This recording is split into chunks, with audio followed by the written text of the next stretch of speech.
মুসা নবী একবার বলেছিল আল্লাহকে যে একলা একলা বসে থাকেন, আপনার ঘুম ধরে না? মানে আমরা তো আল্লাহর সাথে সরাসরি কথা বলতে পারি না।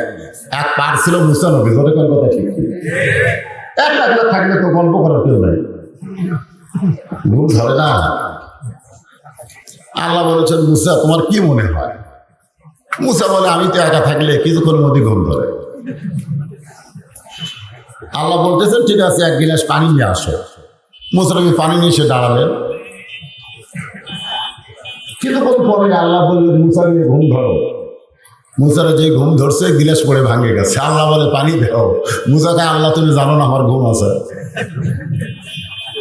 আল্লাহ বললেন সামান্য এক গিলাস পানি, কিছুক্ষণ নিয়ে দাঁড়িয়ে থাকতে পারলেন না, ঘুমে পড়ে গেল, ভেঙে গেল। তাহলে আমি আল্লাহ যদি ঘুমান সব কিছু চুরমার হয়ে যাবে। ধরে কোন কথা ঠিক কি না? এই জন্য আল্লাহ